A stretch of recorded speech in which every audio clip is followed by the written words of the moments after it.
What if I could tell you the story of an entire life in about 18 minutes?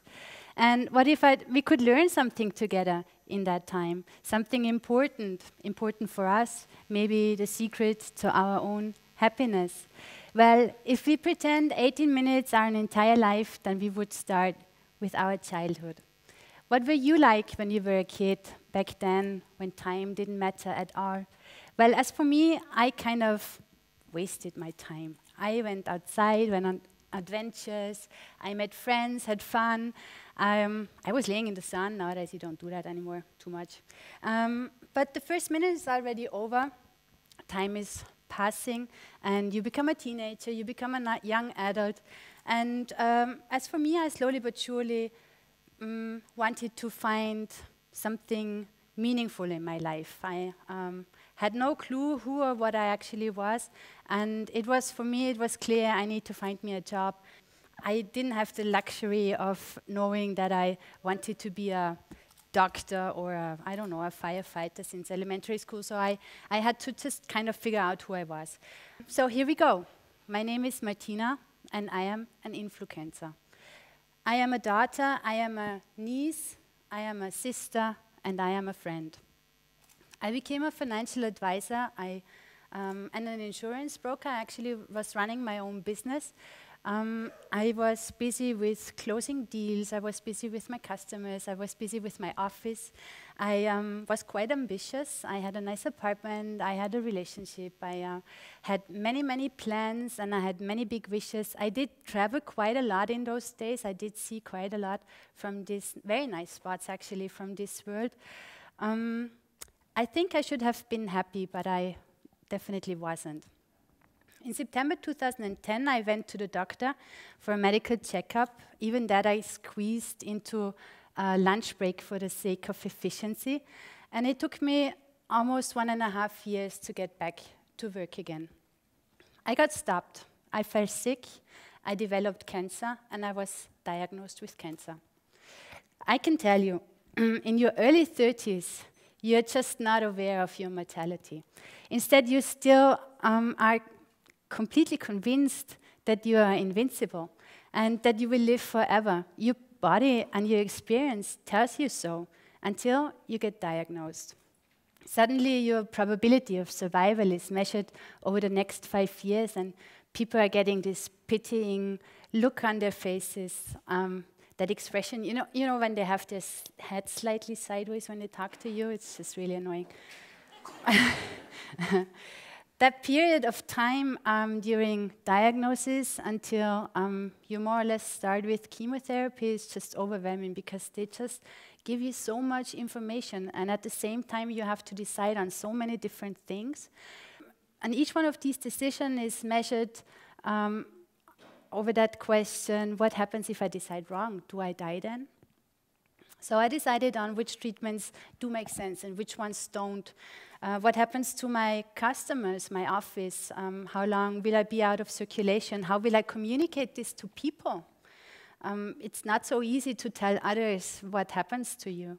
And what kind of income will I have was actually a question what really bothered me as well. I made all my decisions. I found my own way through that jungle of emotions, through fear and through the overwhelming information. So I decided to go through surgery.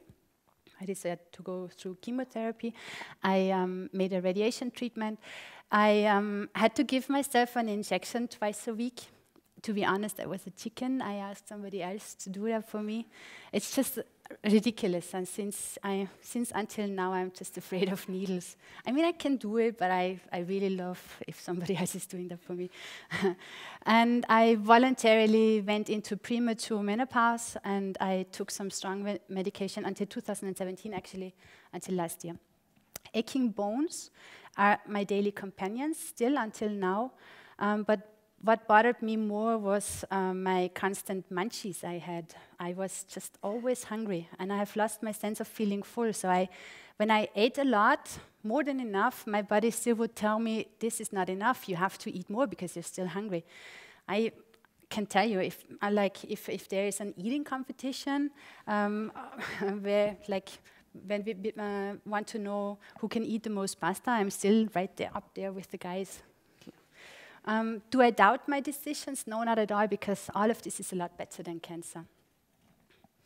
My name is Martina, and I am an Influcancer. My cancer is gone. I finished my chemotherapy almost 7 years ago. I now understand life is far too short to not enjoy it to the fullest. And that is exactly what my topic is about. That is my essence. That is what I am about happiness.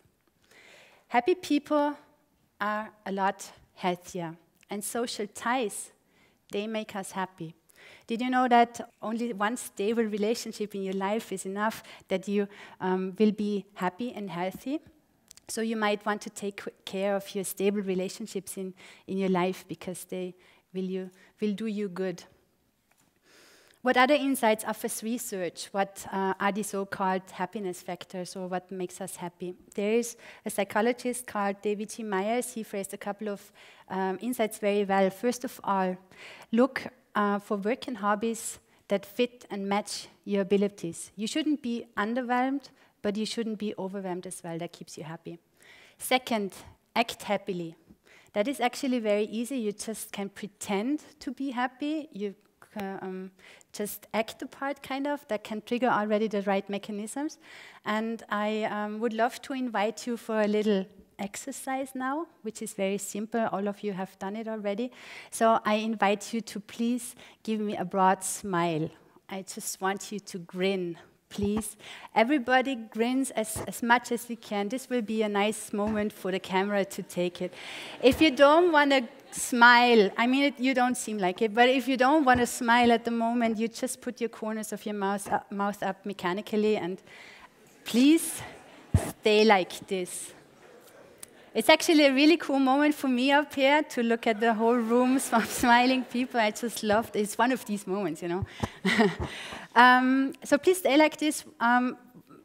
Maybe, no, what you could have a short look to your neighbor. Maybe you get yourself a little reward just looking at your own neighbors, how they are smiling at you. That's actually nice, yeah. Perfect. Still keep the smile, please. Why are we doing this? It's actually very simple. When you smile for 2 or 3 minutes, your brain realizes that your face is smiling, and then your body starts to produce and to discharge endorphins.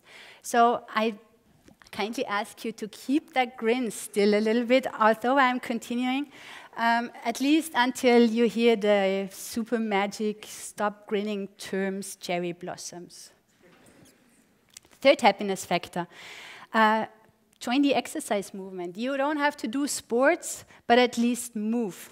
Do the stairs and walk to your office and whatever. Don't use the elevator, just move. Number 4, give those in need a hand. Because doing good helps you to increase your own happiness. Nikola Tesla said, if you want to understand the universe, one has to think in terms of energy and frequency and vibration. So, you're doing good. Thank you. If you help other people so they have good experiences, it will come back to you, and you will increase your own happiness.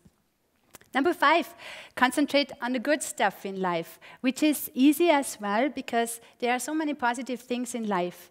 So if you concentrate on the good stuff, your own sense of well-being and happiness will be increased. So whether it be your own health or your own freedom or a nice smile in the morning in the office, or if it's just the aromatic smell or the delicious smell of a coffee in the morning, just concentrate on the good stuff. Maybe note that somewhere, and then you will figure out that life is actually good, is treating you well.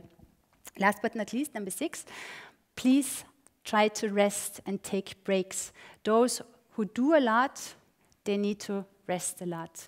Happy people take their time to regenerate. So they try to sleep enough, and they try to spend some time on their own. Only a rested person has enough resources to approach life in happy spirits. There would be a lot more, but it's not time. It's not enough time now. I really hope that some of you are still smiling. I still can see some. Thank you. Back to my story, back to my life. I knew when I had enough strength again, I will do something only for me and myself. And I had some thoughts and experiences what helped me along my way. First of all, I realized that cancer is a big taboo. People don't talk about it at all. Second, I had quite a few conversations with other chemo patients, and I realized everybody is handling their illness completely differently.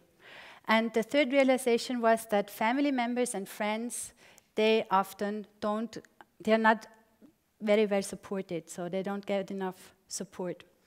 And there's something else I learned along my way, and I want to do a little test, another test with you. It's actually very simple, similar to the smiling. For that, I would love to invite you, all those, when I say now, I invite all those to stand up where the following sentences will, who feels addressed. So first of all, you were or you are a cancer patient. Second, your mother or your father is or was a cancer patient. Oh, you get up already, great. Your brother or your sister is or was a cancer patient. A close relative, such as an uncle, an aunt, a grandma, a granddad, is or was a cancer patient. A close friend of yours is or was a cancer patient, or a child you know is or was a cancer patient. It's actually more than I thought it would be. Thank you, that's actually, thank you, that's a test.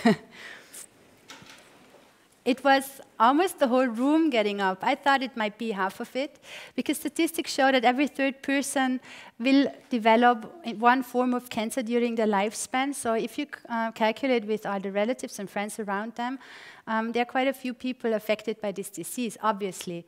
But I thought it's maybe the half of the room who would stand up. Until I got diagnosed, the thing is, people don't really talk about it. And until I got diagnosed with breast cancer, I thought I hardly know anybody who is affected by this disease. And it took me a while until I got out there and talked about the disease that I understood there are actually quite a few. Just as soon as I was opening up and as soon as I would talk about it, I got a lot of feedback and I got a lot of information from the others. So you just openly spoke about cancer, and I really thank you about that. I appreciate that you got up. Thank you. So with my new knowledge in my bag that so many are affected by this disease, my plan became pretty clear. And I sold my company in December 2013. And in January 2014, I started my new life. In spring 2014, I launched one of the first crowdfunding projects on Kickstarter in Austria. I had to use my aunt in Canada to launch it because they didn't do Kickstarter in Austria at that time. The project name in German is Kurvenkratzer. The approach through the years changed a little bit. So at the time when we did the crowdfunding campaign, we wanted to produce a book. And nowadays, it's an online campaign. It's an online project. So mainly on social media, actually. So what we do is we do video interviews with cancer patients and relatives and medical staff in order to explain how to handle the disease, how to handle cancer, and how to approach the emotional levels of the disease. Beyond that, we love life and we love happiness, and we want to offer support for a positive outlook on life with our contributions. You can find us mainly on Facebook, but also on Instagram and on YouTube, and for sure there's a website as well. So please find us and like us and share us, especially with people who are affected, so we can grow further and we can spread our vision a little bit, talk about cancer. Our next goal is to create a web portal for videos and bloggers for further influencers. And we have many other ideas to have just to explain cancer and the approach to the illness. I say our because we became a whole team of influencers, and we are planning to become a company, actually, a startup. At the moment, we are preparing everything so that we can find sponsors, investors, and people who will support us. What else happened in the meantime? In 2017, which makes it last year, I received the My Aid Award at the Hofburg in Vienna for my talking about cancer openly and officially. The award is given to people who just break the taboos surrounding cancer. Some of my predecessors include friend Resha, and I don't know if you remember her. She was the nanny, and I really find her pretty amazing. And the project Influcancer also contributed to my being invited to be here today. Being here to explain how things that seem to be very big and important suddenly become really small and unimportant. And to talk about small things such as a 2-centimeter tumor and some metastasis, something small and nasty actually, that can trigger something really big, such as and important for me in my life, such as the project Influcancer in the meantime. It is said that we all are having 2 lives. The second one starts right then when you realize that you only have 1 life. My time here on stage is over. My life, it seems, is not. I have beaten my own 50-50 odds 2 years ago. The chance was 50-50 that I will survive until September 2016. So no one really knows when your own countdown is coming to an end. So let us use every second, appreciate it, and love it. And when in doubt, just use them to have fun and do good and be cheerful. And maybe we can use the remaining moments to just remind ourselves that being alive and being healthy is such a precious treasure. My name is Martina, and I am an Influcancer. And I kindly ask you, out of my own experience, please don't be afraid and talk about cancer. My dear cherry blossoms, thank you.